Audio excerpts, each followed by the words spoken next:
All right, here we go, Braves fans. We're back after a week hiatus. Jason here with you, along with my co-host Mike, as we are going to talk some Braves baseball after another rough week, Mike. Another rough week for our Braves. A rough June actually for the Atlanta Braves. Welcome back, Mike. How you doing, man? I'm good. I was going to say rested, but I mean, that was vacation, but I've been off for the past 5 weeks before that anyway. So I'm Well, very rested after today was my first day back at work, unfortunately. all right. Well, glad you're back at work, Mike. I mean, that's a good thing. As long as we're working, we're living, right? I mean, and the Braves had the day off, which honestly right now is probably a good thing for our Atlanta Braves. So I would encourage people who are watching us live right now on X, comment. I have done a little back and forth with some folks on X since yesterday's game. I've probably been a little over the top negative, maybe, but I'm just saying what I'm feeling. And Mike, honestly, listening to a couple of our Braves podcast brethren, I'm not the only one who feels like venting a little bit. So it's not just a 9521 out there. Look, we usually talk, specifics here, but, the last month has been tough, Mike. It's been tough. The offense has been rough. I know everybody is, I've read it on X. I know a lot of people have seen the stats. It's the worst offense in baseball for June. A 65 WRC plus, a 65. 100's league average, Mike. Yeah. The offense has been 65 WRC plus. So let me just get your thoughts, man. Where are you at right now with what's happened in June? And it's not just the offense. Obviously, the pitching is taking a step back. Where are you at right now? Where's your head at? Well, I'm trying not to be a negative Nancy the entire time. Like I was just saying to you off the air, that we had an incredible start. We got ourselves a 10-game cushion at like mid-May. Can we honestly say that that's what we thought we were going to be the entire season? Was that going to be, were we just going to coast? Were we going to play that good and everyone else is going to play that bad the rest of the season? It's not realistic. That's just not realistic for anyone to possibly think. I know it feels like the sky is falling, but we're 49-33. That is 600 baseball. If I told you at the end of June this year that we would have the third best record in baseball playing 600 ball after last year, you'd take it, wouldn't you? Yeah, absolutely. For sure. So, no, it's a rough. Yeah, we've had a rough patch. That's it. It sucks. It's been most of June, but yeah, it's still just a rough patch. It's a good point. We are still in first place. Yep. The Buccos did us a favor tonight as we record this. They took down the Phillies, so thank you, Pittsburgh. Yes, I agree. It's a rough spot, and it was gonna happen, at least as far as the Braves were not going to continue to play nearly 700 baseball all year like they started out, for sure. I think what worries me, Mike, and probably a lot of our Braves brethren, and I want to make sure we give everybody their time here. So Our buddy Rob says, Mike, you have the right perspective. Record is great. Peaks and valleys, for sure. I don't disagree with any of that. I don't disagree with any of that. What concerns me is this. The offensive performance in June is not necessarily the outlier. The offensive performance in April and early May is the outlier of the last 2+ seasons. If you look at 2024, 2025, yeah, the Braves are middle of the pack, and I pulled the stats, but I don't want to bore everybody with stats. But if you pull stats for 2024, 2025, the Braves are middle of the pack in OPS plus, batting average, runs per game. They're 15th, basically, in all of those stats. So not awful, but not great. And when the pitching's not great, which it hasn't been either, obviously Elder has the regression monster has hit Bryce Elder very hard. The regression monster has hit the entire pitching staff hard, except for Chris Sale. And to some extent, Martin Perez continues to impress. League average offense is not going to get it done. So what concerns me is the guys that we're counting on to turn it around, they're kind of who they are. We know, is Austin Riley always been this bad? No, of course not. But he hasn't been great either since he signed that contract extension a few years ago. He's still the same guy that I think most of the league knows now. You can throw him a slider or a sweeper a foot and a half outside, he's going to swing at it with 2 strikes, right? Ozzie Albies, streaky hitter. He's going to swing at everything. He's going to hit some of them. He's going to miss a lot of them. You're not going to change these guys, Mike. I think that's what I'm concerned about is I think this offense needs a shakeup. I think it needs an injection of energy outside of the norm. I don't think we can count on, Acuna is going to come back. Well, great. I hope Acuna comes back soon. And I hope he doesn't leave again. And that's not a knock on Acuna. I love that kid. But you're to a point now where you can't rely on Acuna to be healthy. And so even if he comes back, first of all, is he the Acuna that we know from his MVP season? He wasn't before he left. He was hitting like 240. So, I know I sound negative. I'm gonna sound negative on this show today, and I get that. But I think it's warranted in some areas. Now, I will say I agree with what you said. I think you made a great point. I think a lot of the Braves fans' angst about this losing streak is tied to the winning of the Phillies. If the Phillies were playing mediocre baseball right now, it wouldn't be as big a deal. But to watch your division lead go from 10 games to 3 games in about 3-week span, I think any fan base would probably have a reaction there. So, yes, I agree. This could be just one of those times that a team goes through during a 162-game season. I also think it could be what this offense is, and that's what scares me is where do we get better offensively? Pitching, we get it. Double-A can make a couple moves, get us a couple pitchers. Waldrop comes back. Schwellenbach maybe comes back. Maybe Spencer Strider comes back. AJ Smith-Shawver looks like he's on his way back. So pitching, I feel like we can, with a move here or there and the young guys coming back, Mike, the offense, man, these guys just continue to swing at bad pitches, take bad at bats. And I feel like early in the season, they were taking better at bats. And now we're back to some of our opponent starters are getting into the sixth inning and only haven't thrown 60 pitches. Yeah. We're not working these guys. So that's where my concern is without being super negative, and I'll definitely give my thoughts on Alex Anthopoulos and where we're at with our GM and what he said over the weekend. I think a lot of people, maybe casual fans, missed a little bit of what he said. Maybe I've read too much into what he said, or maybe some people didn't read enough into what he said. But that's where I'm at, Mike. I feel like there's a lot of holes that need to be filled, and I don't know if Anthopoulos is going to be able to do it. Yeah, and I get that, and I do remember seeing some of your back and forth with people on X about that, and yeah, I get it, and I do, and I think I'm not sure. See, I think I had to watch the interview with A again because I don't remember picking up as much as you did. But I think I only watched it once. Um, but when you're talking about the offense, yeah, it had a great first couple months, and then this past month it's been trash. But there's been someone like Austin Riley who's been lackluster for the beginning of the season for the whole thing.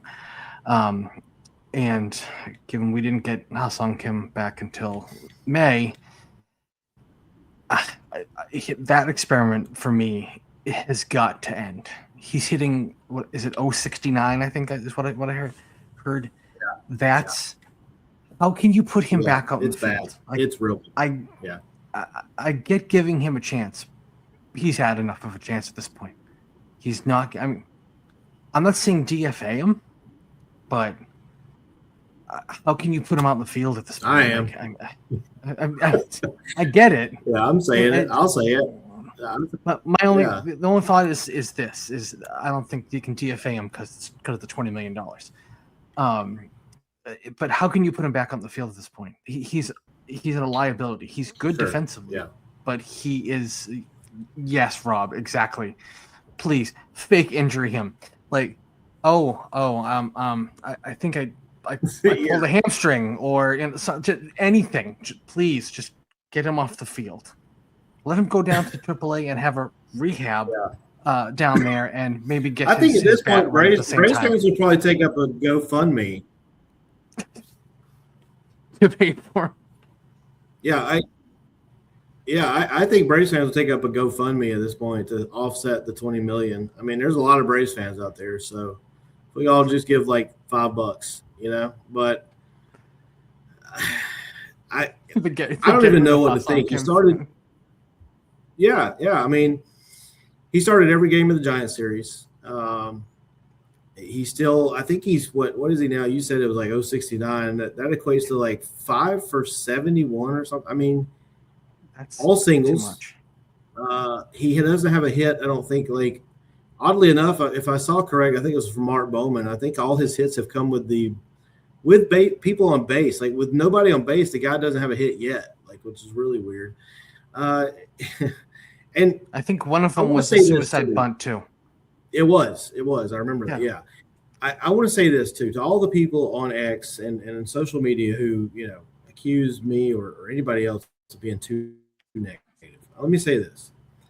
I love this franchise. I have watched this franchise like you have, Mike, since I was a young kid. I love the Atlanta Braves. I love anybody who wears that uniform. I'm pulling for Austin Riley, man. I want that guy to succeed. I want Ha-Sung Kim to succeed. I want Bryce Elder to succeed. And I know they're working hard. I know that, they're trying. I know that Riley came out in an interview and said he's really, he's distraught. He's upset. He wants to perform for the fans. He wants to perform for his teammates. I can't imagine how much that's killing him, to have to walk back to that dugout after, batting with runners on base and not coming through, and then the team loses the game. And then he makes a couple of fielding, I don't know if he was charged with errors in both cases, but makes a couple of fielding mistakes behind Chris Sale, who's pitching his butt off, and the defense lets him down, the offense lets him down. I'm not attacking these guys on a personal level. I can't hit a fastball. I can't hit a curveball. I never played organized professional baseball. But as a fan, and that's what we try to bring you on our podcast is, the fans' perspective, to watch this offense over and over again, to watch the same guys swing at the same pitches. And I'll tell you, like a lot of the times, if I'm not able to watch the game, I'm following it on my phone, like on the MLB app. And I am constantly amazed, Mike, at how fast our at-bats go. I'm like, okay, the other team got out. It's our turn to bat. And before I know it, we're out. 1, 2, 3. We have popped out, grounded out, struck out, inning over. And I'm like, we're not even challenging these pitchers. They're getting into this, like I said earlier, the 5th, 6th inning with 50 or 60 pitches. We got one hit the other day. We got one hit shutout. And kudos to Logan Webb, by the way, for Walt Weiss said the offensive problem the other day was Logan Webb. Well, kudos to Logan Webb, but I think he had like almost a 4 ERA coming into that game. Excuse me, bless me. And then Robbie Ray. If you take away his 2 performances against the Braves the last 2 weeks or so, when we faced him twice, his ERA is over 4. He faces the Braves and he turns into Walter Johnson. I mean, it's just like at some point, I look back and I think 2021, this is where I think the frustration really lies. 2021, we won a World Series we probably stole. Like, we weren't supposed to win the World Series that year, right? Yeah. And you've got a still very young core at that point. That was 5 years ago. Ozzy's still young. Ronnie's still young. He wasn't even really a part of that. He got hurt. We didn't have Matt Olson yet. Riley was young, and we thought Riley was going to be the next, kind of MVP guy. He's never turned into that. There was a window there where I felt like the Braves could make if not a late 90s Yankees type run, which is hard to do, but maybe more of a 2010s Giants run where they won 3 World Series in 5 or 6 seasons. And we squandered it. We lost 2022, 2023 in the first round. And these same issues really have been, we let Freddie go, we let Dansby go. And I'm not saying those were the wrong moves, by the way. Matt Olson, that absolutely seems like the right move right now. Yeah. But this team has had pitching depth issues and hitting issues for 2 years now. And our GM keeps saying we're going to address it with people in-house. We're going to do this. We're going to count on these guys coming back from injury. And here we are with Martin Perez as our second best pitcher because of that. And what I heard, and I want to address the comments that Alex made. Here's what I heard. Now, to me, you got to read between the lines, and you have to combine that with the history of what Alex has and hasn't done the last 4 seasons.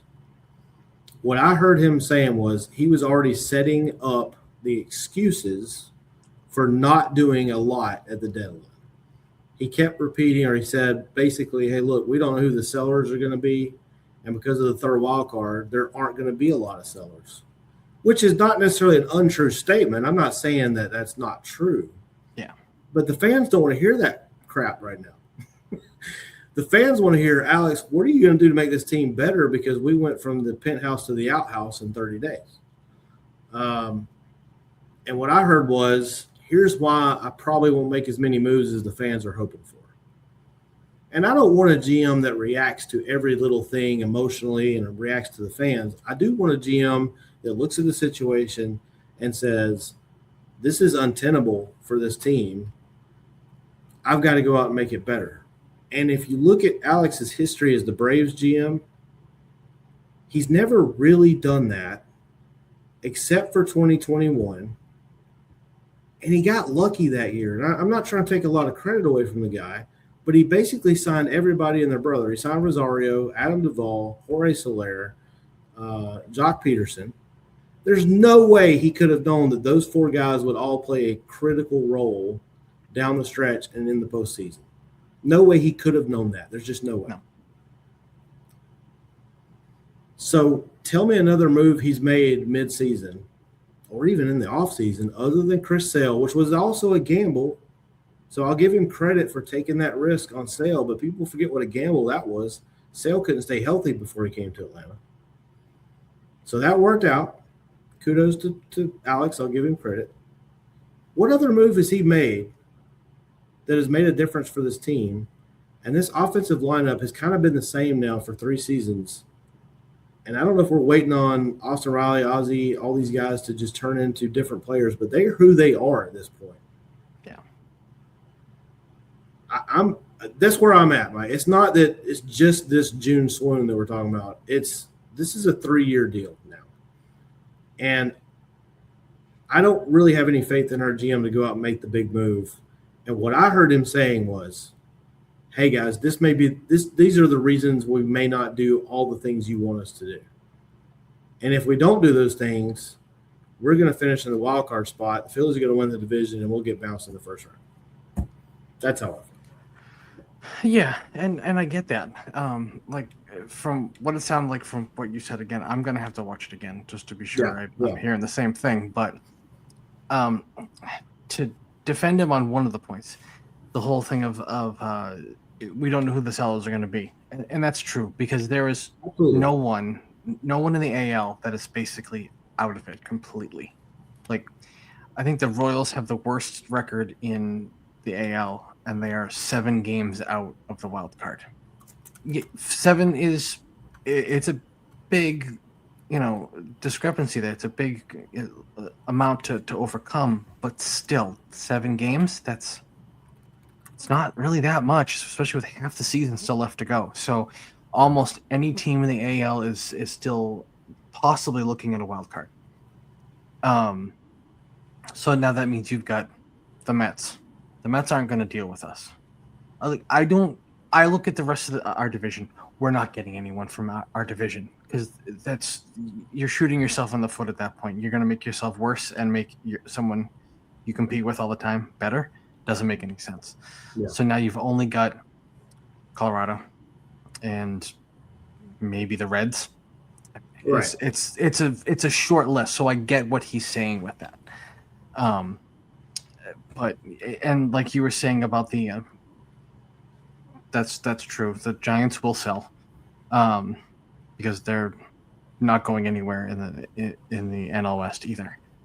And I wouldn't mind a rise, but I can't guarantee he's going to be able to play short because that's what we need. I've heard people say move Ozzy to short and put a rise at second. And why are you going to move Ozzy out of a position he's been playing for his entire career? For a decade, yeah. No. I don't see that. I don't see that move making any sense.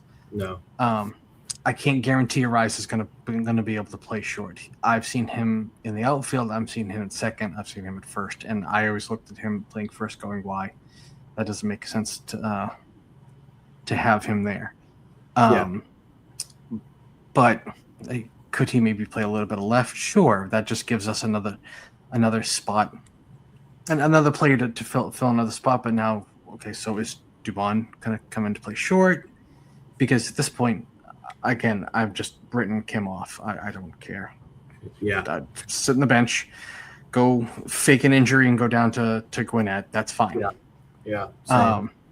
But I mean, he's to go back to what you're saying about 2021. You're right. He lucked into that because there's no way you're thinking, I'm gonna get the NLCS MVP and the World Series MVP at the trade deadline. No one sits there and goes, "Yeah, that's how I'm gonna play this season." That was a pretty incredible second half of the season, and everything clicked and went right. And you have to give Anthopoulos credit for making the moves. However, I think we've given him too much credit for how it came out. There's no way he knew that they were going to be that effective. I don't think a guy like Arise is the answer. I'd rather get a guy. I honestly, in this day and age, as much as Arise was a thorn in our side over the weekend because it's hard to get the guy out. I don't think it translates to a lot of W's. I mean, look at the Giants' record outside of playing the Braves. I'd rather have a guy like J.J. Bleday, honestly, who's only batting like 240, but he's got 13 home runs. He's got some power. He's got some pop. The Braves need some of that. I mean, they're last in everything in June. They're last in home runs. They're last in run score. They're last in average. They need something to shake that lineup up. And I want a guy with some pop who can be a threat there. As far as Anthopoulos, you're exactly right. He's telling the truth as far as not knowing who the sellers are going to be. There could be less sellers than normal. Maybe this is just a PR thing, and I know as a GM he has to keep it real. But at that moment when the team is scuffling and you're on the television and you're doing this interview, I just think it was a bad look to get on there and start well, we might not do this and we might not do that.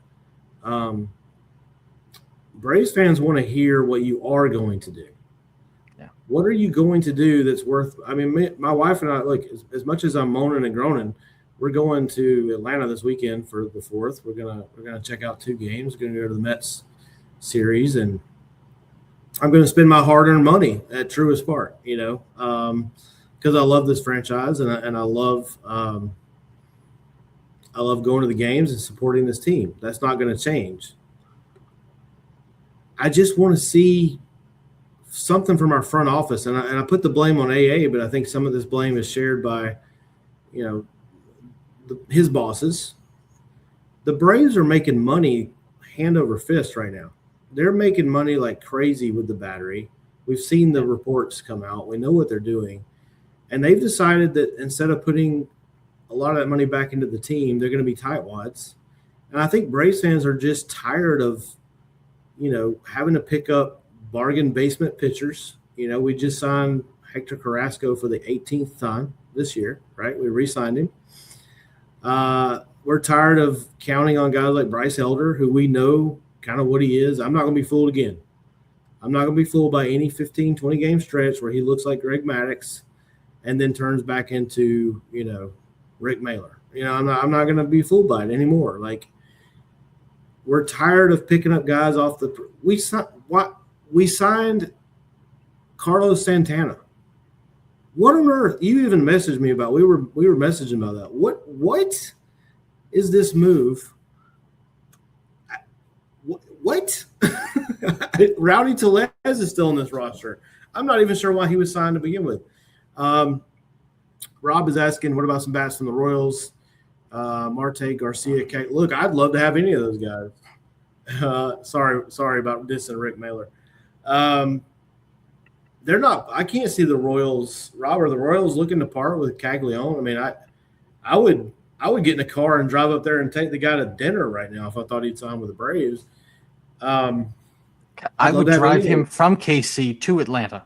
Yeah, I'd go pick him up and drive him, and yeah. Sorry, Rick Mailer. I love Rick Mailer. That was the first name that came to mind for some reason. I just hope, yeah. Look, if you I would trade some good prospects for a guy like Caglione, a young guy, or Garcia for that matter. I just don't know. I don't know. Our farm system's deeper than we thought it was. Yeah. Do you look for a spark in house? Like, I know it'd be a big jump. He's still in high A Rome, but you bring up a guy like Eric Hartman. He's absolutely crushing it down there. He's gonna have a 20-30, first half of the season.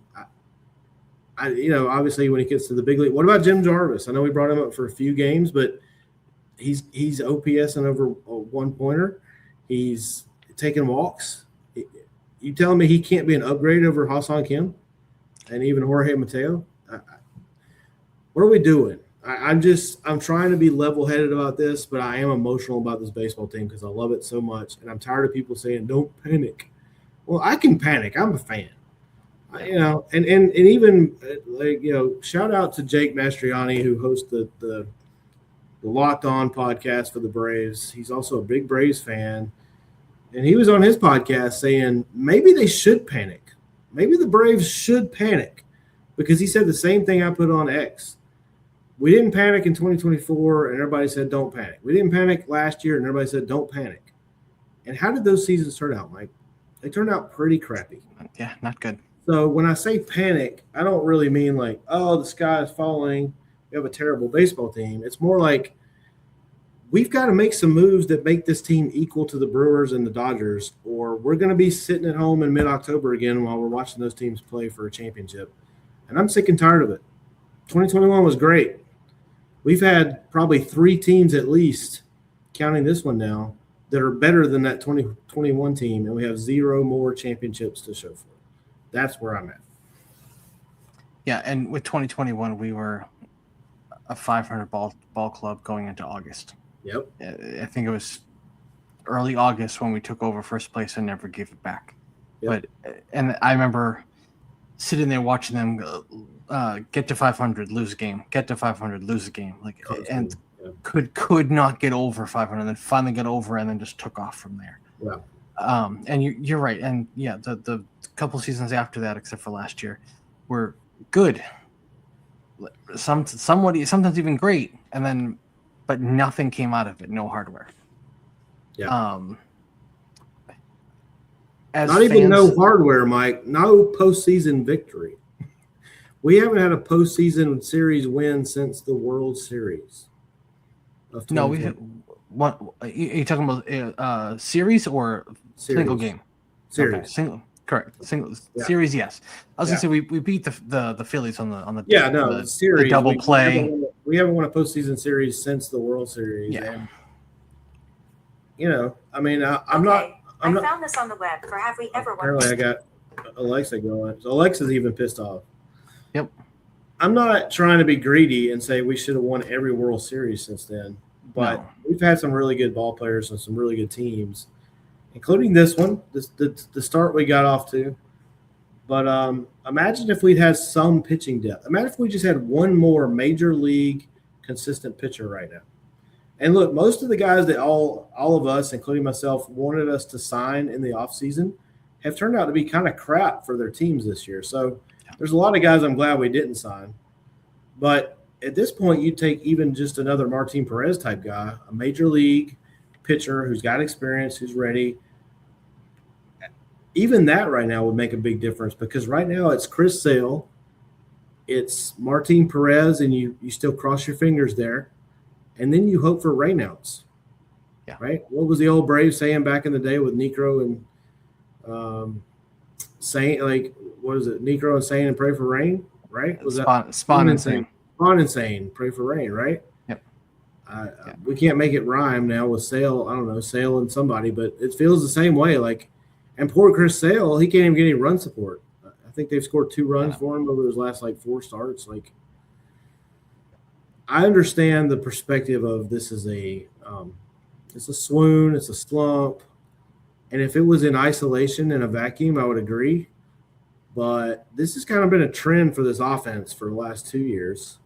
And we knew we needed pitching coming into the season. Yep, we did. And here we are going into this Cardinal series. We don't even until recently it was TBA. We're piecing this thing together, man.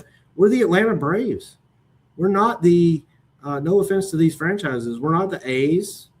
We're not the Kansas City Royals, the Angels. We are the Atlanta effing Braves.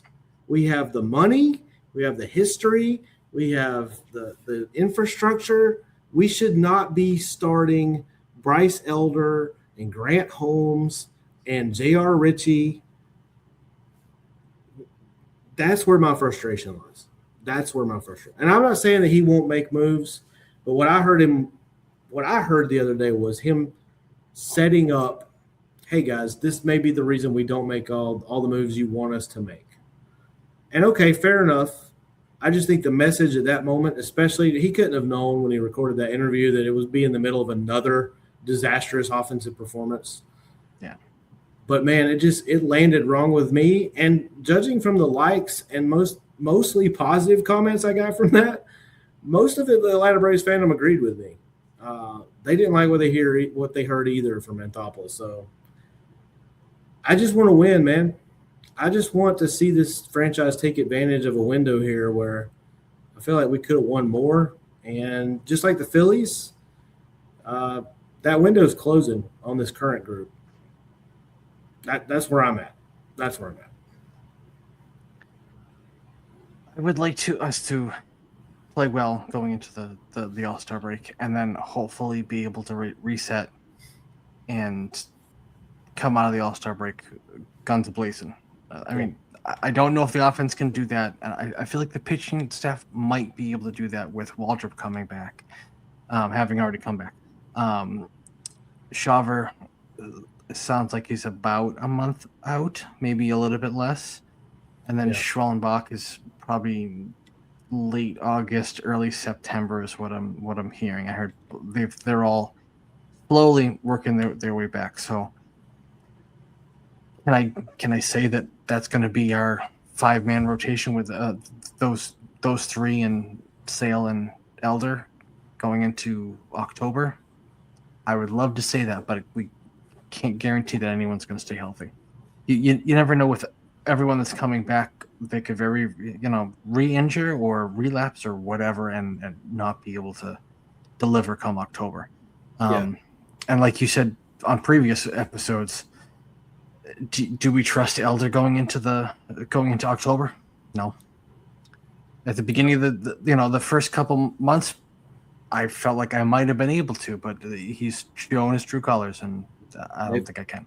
They figured him out, and you can't throw 91, 92 if you're not getting the location. You leave 91, 92 over the plate in the major leagues, you're going to get hit hard. Looking at the Cardinal series, you got Martin Perez, looks like. Let's see. So we're going to go Lopez in game 1. Make sure I'm right about that. Perez in game 1. Perez in game 1.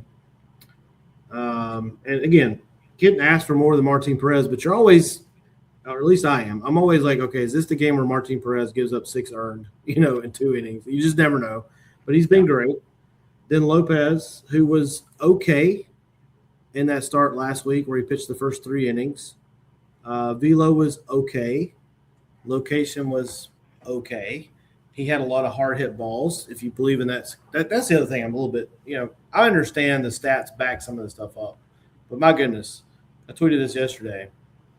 I'm hearing some of our Braves brethren. Well, the Braves had more hard hit balls than the Giants in that final game.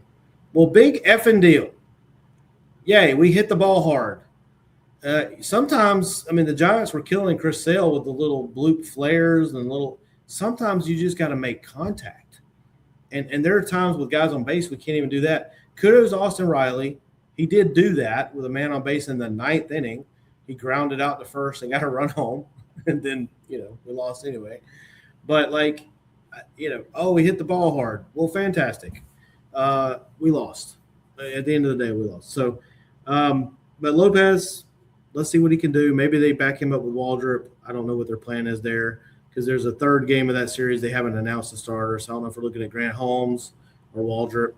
I thought Waldrop looked okay in his return. He walked 4 guys. He got himself in a couple of jams and got out of it. He's always had a little bit of a command issue, so the walks don't surprise me. But he's going to have to clean that up. And then the weekend, maybe we're set up with Sale. I would say Elder, but now, who knows?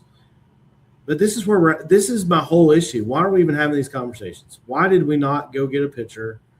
You can't count on these guys to be healthy. And I know it's not their fault, Mike. I know it's not Ronald Acuna Jr.'s fault. But, man, at some point, you do have to wonder. And we've talked about this on other podcasts, and this is not a new subject, but is it better to just be like John Kruk? The old saying, you can't pull fat. These guys are in such good shape. In the 80s and 90s, I don't remember. I'm sure it happened. I'm not saying it didn't happen. I don't remember anybody sitting out weeks with a strained oblique or a hammy or a hamate bone. What the hell is going on with these ball players? Get your ass in the lineup and play ball, right? I don't remember any of that. The only thing I remember from the 80s and 90s is when they used to play on that terrible artificial turf at Veteran Stadium and Three Rivers and Riverfront, and they get turf toe. Other than that, man, I don't remember pitchers getting hurt that much. Obviously, they're throwing harder now. But even hitters with the obliques my goodness. And by the way, the oblique thing must be worse than I think because Drake Baldwin looks like Ha-Seong Kim right now. That's another issue. Now, I know he's going to snap out of it at some point, but it seems like everything that could go wrong has gone wrong at once. It just snowballs, I'm trying not to be so negative, but I don't know, man. I don't know. This is me being not negative, but realistic. And I know they lost tonight, but I could very well see the Phillies being in first place by the All-Star break. And that's disturbing after you had a 10.5 game lead. That's disturbing. I don't think we'll see Philly in first by the All-Star break. I think we should be able to. I'm thinking at least take one game from the Cardinals, and should be able to take 2 from the Mets, and that's going because I think it's a 3-game series against both. So going 500, I don't think Philly would need a sweep to pull that off. So, and they've already lost to Pittsburgh, so I don't think it's possible unless we blow everything. No? I don't. Yet, which is awfully possible, obviously. Yeah. But if it wasn't for the Giants game again that we watched on live, we would have got swept by the Giants. But This was really fun, by the way. We need to do that again. That was really fun. Yeah, I thought I given really lasted until about the 6th inning, but that's fine. I mean, it made sense. Yeah. It was about 12:30 at that point, so some of us need to sleep. But yeah, I don't think we're going to. I honestly don't think we're going to have to worry about that. I think we can probably pull out these 2 series of 500 between the 2 of them. But yeah, I get it. It feels like the sky is falling, but I think we should be okay. I think some of these people can snap out of their slumps and be decent. I don't know if Ha-Seong Kim can. I hate to keep going back to him, but I mean, if you're that far down, you're hitting 069, something's got to give. Yeah. So, by the way, if I had to double check myself, the Braves started the month of June 5-1. Started 5-1. They beat Toronto 2-3. They swept Pittsburgh. Mm-hmm. It was that road trip to the White Sox and the Mets that seemed to start this thing. So they started 5-1. They're 9-13 right now for the month of June. So they are 4-12 since that start in June. That does include a series win over the Milwaukee Brewers, but if you look back at that series, it was very fortunate. It was very fortunate to win 2 of 3. It could have gone very easily a sweep the other direction. So, and then you lose 2 series to the Giants, who, other than the Braves, they can't beat anybody else. The only series the Mets have won in June, guess who they beat? Us. The Atlanta Braves. Looking at last week, thank you again to Nick Eck for putting this together for us. Drake Baldwin, 0 for 21 with 9 strikeouts. Matt Olson batted .333. Thank you, Matt. 1 RBI, 8 hits, 24 at-bats, no homers, couple of doubles. Ozzie Albies, 136, 3 for 22, no homers. Mauricio Dubon, thank you, Mauricio. He batted .320, had a homer and RBI, 8 hits, and 25 at-bats. Austin Riley, 4 for 21 with 6 strikeouts. No extra base hits, by the way, for Riley. Mike Yastrzemski. We talked about how bad Ha-Seong Kim is. Mike Yastrzemski, 1 for 13, 4 strikeouts, including an absolutely horrific at-bat with the tying run on base in the 9th inning on Sunday. Horrific at-bat. Yeah. Michael Harris, who's been our most consistent hitter last week, 208, 5 for 24, no homers. He did have 2 doubles. Dominic Smith, regression monsters hit him really hard, 3 for 15. Eli White, 2 for 10. Jorge Mateo, 0 for 6.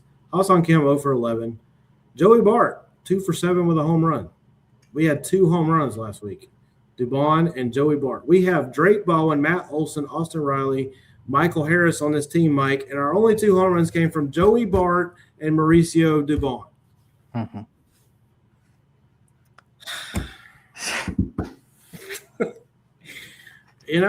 Again, a slump is a slump, but this is more than a slump. And I hope I'm wrong. I want everybody who's watching this show on X, and thank you to everybody. We got a lot of viewers tonight. Thank you all for tuning in. I hope that every one of you who are mad at me right now for being too negative, hope every one of you get to come on our show later in the season and say, I told you so. I hope every one of you get to come on and say, how dumb you sounded, Jason, back in June.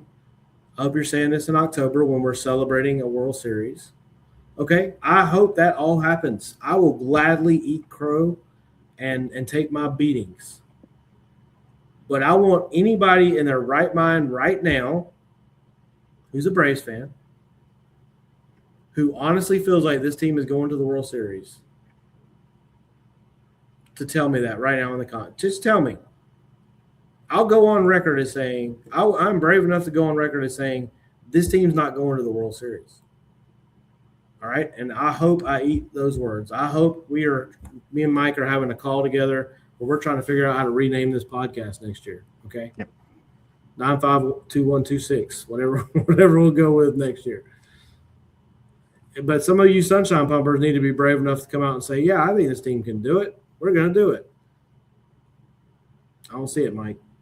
I don't see it. I just hope I'm wrong, but the Dodgers and the Brewers would eat us alive right now in a 7-game series. And I don't trust our GM. I don't trust him to make the right moves. Maybe he will. But I don't see it. And Schwellenbach can come back, and Schaller can come back. Hopefully Waldrop refines his form. But A, we're counting on those guys to come back in time, and B, we're counting on them to come back and be what they were before they were hurt. Yeah. And I'm not sure you can count on that. So I hope we go 6-0 this week or 7-0. I think we're playing a 4-game set with the Mets. Like I said, we're going to 2 games. I want to see them win. I hope we go 7-0, and next week everybody can come on here and give me my beating. I'll take it. I sincerely hope that's what happens. Mike's speechless. He's like, I'm tired of hearing this shit from Jason. No, I was pulling up my phone. Because we still have to get to trivia. That's why I want to make sure we didn't forget. Yeah, we'll definitely get the trivia in for sure. No, and to defend AA, he notoriously is holds everything very close to the chest. He and does. doesn't let anything get out. Even rumors. So hopefully he's the smoke screen is my thought. Is he's saying nothing's going to happen, but he's got something big in the works. I would love to say that's Scooble, but it's probably not going to be him. I don't want to give too much up for him. That's beside the point. I would like especially when I saw was it last night or the night before. I wouldn't have a problem with Sonny Gray. Come from Boston. Absolutely. Bring him on. Bring him on. I don't think I've heard people saying we need 2 starting pitchers. I'm not with everything. Everyone's coming back. I'm not sure we need 2. I think we need 1 and at least a bat or 2. And JJ, like you said, JJ Bleday would be great. I'd love him. Because I mean, you said 240, and it sounds like growing up for us that's a low batting average. But that's not. No, it's pretty much Matt Olson. Yeah, yeah. Matt Olson's batting average. Yeah, exactly. Like someone like him. I'm not sure who else off the top of my head, but like I wouldn't have a problem with someone that's not going to break the bank. That's not going to be command a whole lot of prospects. Because I'd like to keep some of these young kids. I don't want to give up an Eric Hartman. I don't want to have to give up someone like a Caminiti or Owen Murphy or anything like that. I'd rather keep these guys and develop them and possibly get them up to Atlanta at some point. So yeah, for sure. Yeah, if we can pull off something like a Sonny Gray, because Boston's not in it. I know I said everyone in the AL is still in it, but Boston's not trying. Yes, they just swept the Yankees. The Yankees in 4, yeah. Yeah, but they're not trying because I hear it up here. I'm an hour from Boston, so I hear all the chatter about the Red Sox. Yeah, I mean, I'm not. The Scooble thing I think is ridiculous. That's not an AA type of move. We're not going to give up a bunch of prospects for a rental. Who knows what the free agent market's going to look like now? If Scooble's agent, which we know he's not because it's Scott Boras, were to tell AA, hey, we'll sign an extension with the Braves because we know the uncertainty of next year and the lockout and all that stuff. But Boras is not that guy. He wants his guy to hit free agency. They'll wait. I would take Sonny Gray. I would take Casey Mize. I would take Logan Webb, who Posey said he's not trading Logan Webb, but you never know. I would take Robbie Ray at this point. I mean, he's been good against us. I don't know how good he'd be against the rest of the league, but right now I would take any major league ready pitcher where we didn't have to rely on Bryce Elder or Grant Holmes.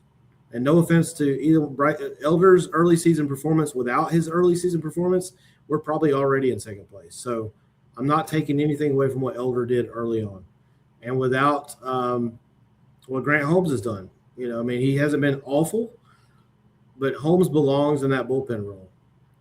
And, you know, Didier Fuentes has been so good. He had a hiccup the other day. Velo was a little bit down, but he said it was because he was focusing on location. He's been so good in that role. I hate to move him back to starter just right now, but I mean, it may become a necessity depending on how Waldrop does. And I agree with you. I don't want to mortgage the farm. We've got more young talent down there than we thought we had. We got Tate Southensee, we got Eric Hartman, we got John Hill, Lodis. Yeah, Lodis. I know we're missing some other guys. So we got some pitchers. Caminiti's still down there. We got, you know, J.R. Ritchie, I think, will still become a pretty good pitcher. He struggled a bit with major league starts this year, but a lot of talent down there we didn't realize we had, or nobody realized how good they were going to be. So, yeah, I don't want to mortgage the farm. However, as I mentioned on an earlier episode, I do feel like this might be the year to go all in, push your chips in the middle of the table, and try to win a World Series before this lockout hits. But, you know, I'm kind of backing off of that, honestly, because I don't know if AA would go get the right people. And, frankly, in a season where, in my opinion, 3 teams right now look like they're better than us in the National League: Dodgers, Brewers, Phillies. I'm not sure. I'm not sure anymore. You know, the Phillies, yeah, they lost tonight, but, I mean, they have Sanchez and Zach Wheeler. Yeah. They at least have 2 guys they can count on to be stoppers. We have Chris Sale. That's it. And God forbid something happened to Chris Sale. Every time that guy starts, I'm on pins and needles hoping he doesn't grab an elbow or, you know, grab a shoulder, because that would end our season. Or die for a ground ball like last year. For a ground ball, absolutely, yeah. Yeah, I mean, look, tomorrow night when the Braves play, I'm going to be watching. I'm going to be paying attention. I love the Braves. I always will. I know I sound negative, and the reason I sound negative is because I care, and I want to see this franchise should have had more success. They should have won more titles. It's hard to say that. I've defended them in the past. You know, the 90s should have had more titles. You had Glavine, Maddox, and Smoltz. You had Fred McGriff. You had Chipper Jones. You had Terry Pendleton. You had all these great players. You got 1 title. And I feel like we're about to do that again in a window with Acuna and Olsen and Riley and Ozzie. I just want to see us succeed. That's all. So if I'm negative because I'm passionate, then I guess I'm negative. But that's where we're at. Rob says he agrees. Dodgers, Brewers, and Phillies are better teams. I don't know about the Cubs. I don't know if I go that far, Rob, but maybe. Maybe right now. Cubs fan, so that makes sense. He does. Yeah, he is. Right as of right now, given what the Braves have done in June, it's hard to argue that point. But those first 3 teams for sure. You know, that could change. That can change, and I'm still holding out hope because that's what baseball fans do. And it makes baseball both beautiful and awful at the same time because you hold out hope no matter what. But we'll see. We'll see. This is a big week. I think this is a big week for the Atlanta Braves at home. 7 games against 2 teams they're capable of beating. The Cardinals have been better than we thought, but they're not world beaters. And the Mets are the Mets until we play them. So 7 games. When we meet again next Monday, Mike, if we're not at least 5-2 this week, it could be a lot uglier on this episode next week if we go any worse than 5-2 against these 2 teams. Well, I mean, next week we have a guest coming on. So we do. Thank goodness. Thank goodness we have Mark Fredrickson coming back to tell some more stories about his time as the official scorer for the Braves. And that's fortuitous timing because if it is another rough week, we'll just say, hey, we got Mark on this week. We're just going to focus on that. I'll give you like a couple minutes to be negative if we have Right, a right. bad week. Well, by then I will probably been kicked off of X by complaining Braves fan. No, I mean, it is what it is, man. I'm passionate about it, and when I can handle losing. What I can't handle is awful baseball, and they've played awful baseball for the last really 3 weeks. It's not just the offense, it's not just the pitching. The defense has let them down. I mean, Chris Sale was probably ready to murder some people on Sunday. The defense behind him let him down. So it's just odd with baseball, but it is baseball. Like, things just seem to the ball finds you. That old saying. Riley's struggling at the plate, and he had a couple dribblers hit towards him that were tough plays, without a doubt. And it's like the ball just finds you, man, when you're struggling. But on the other hand, Austin, we signed you to the biggest deal in Atlanta Braves history. Make the play, get the hit, do something positive, man. So we'll see. We'll see. I still have hope. But it feels good to vent it out a little bit. But I think you did a good job of playing the other side, Mike, keeping it positive, keeping it real. I'll just drink my Braves bottle's ready to go if I need it. But yeah, hey, look, appreciate everybody that tuned in. We had a lot of viewership tonight. Thank you guys. I hope you were able to tune in Friday night to our kind of our watch party during the Giants game. That was a lot of fun. We'll do that again with our buddies from NYMLB Talk and others. Make sure you tune in on Wednesday nights live on X for Clearing the Bases with myself and Chris and Rob from NYMLB Talk, and our illustrious host, Nick Arno from Rounding Third, and Lorenzo from Big League Takes as well. We have a lot of fun with that show. Just all things baseball we discuss there. And believe it or not, Mike, we're coming up on changing the format again not too long from now. We decided to go match game this second time, and we'll see what happens the third time. We're going to have some kind of all-star special with everybody, with all that group, including, Mike, you're welcome to jump on that. We're going to just have kind of a watch party round table for the all-star game coming up, and just talk about all things first half baseball. Hopefully by then we'll have a little more positive things to talk about with our Braves. Just a lot of good stuff from a lot of good content creators on social media. Appreciate you guys tuning in, and let's have a good week, man. Let's watch our Braves this week. Let's watch them 5-2, man. 5-2. We're doing it. We're going 5-2 this week. All right, trivia before we forget. Trivia. Do it. Okay. Floor is yours. So 2 weeks ago, the question was, in 2023, the Braves had 8 All-Stars, which is the second most ever in All-Star history.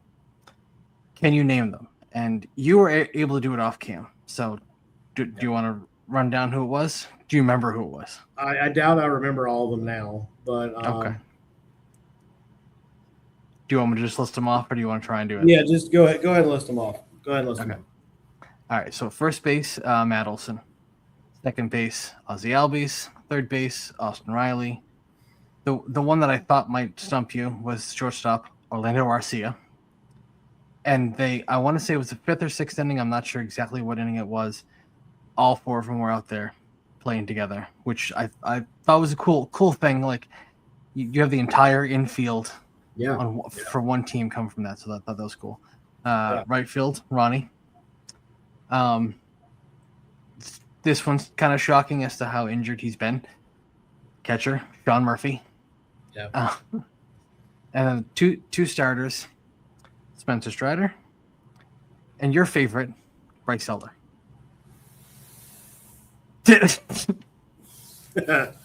Yeah, look, I thought he was on his way to his second one, the way the season started, but yeah.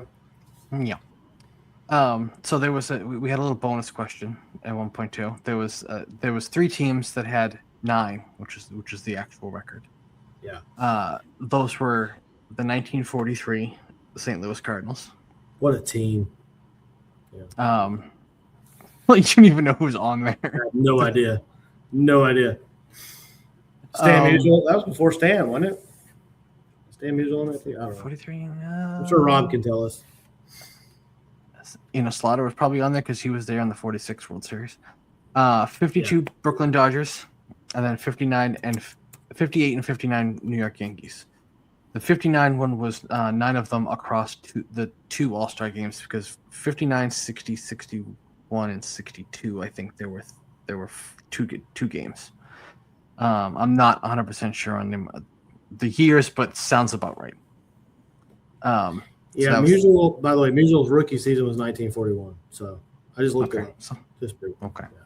All right. So this week, this is going along with the whole try not to be too pessimistic on your part. So far this season, the longest losing streak that we've had was 4, and it just happened. Yeah. What is the longest losing streak that a team has gone on and still won the World Series? Ooh, man, that's good stuff, Mike. Interesting. I need to, Rob, me and you need to just spend some time doing some historical podcast work, because you got a lot of knowledge there. That's a great question, Mike. I'm not going to have any idea, to be honest with you, but that's a really good question. That's good. Yeah, let's think about that. So the team that ended up winning the World Series and had the longest regular season losing streak. Wow. Okay. You have to think about that one. It's good stuff, man. You always have a good one. Right. I can make some guesses. This is a Braves trivia, but it wasn't the 95 team. Could have been the 21 team. They weren't great. I'll give you, it's not the Braves. Okay. I figured that'd be too easy. All right. Yeah. I have to think about it. I'll say, well, I don't want to give anything away, but was it pre-wild card or post-wild card? Pre-wild card. Pre-wild card. Okay. Yeah. Interesting. All right. Good stuff. Well, we will have the answer next week. We will be here next week to celebrate the Braves' recovery from this slump. Fingers crossed. Speaking good juju out into the world, yes. Good juju, especially, like I said, my wife and I will be at the games Friday night and Saturday, even if it is 98 degrees with 100% humidity. We'll be there. We'll see how it goes. I do have some optimism in my body, I promise. So this week, 5-2 or better. I'm going with that. And if not, we'll be back next week to talk about it either way. So thank you, Rob. Appreciate you joining us tonight. And we could have put Rob on camera. We should have just brought him on the show. Good stuff. But Mike, thanks for playing the optimist and the level-headed part of our duo as I go off the deep end. Appreciate you staying and keeping the ship righted. So I'm sure a lot of our fans feel the same way. So thank you all for joining us on X tonight. And we're going to call it a night. We'll be back next week and talk about our Braves once again. So in the meantime, we'll see you at the ballpark, and go Braves.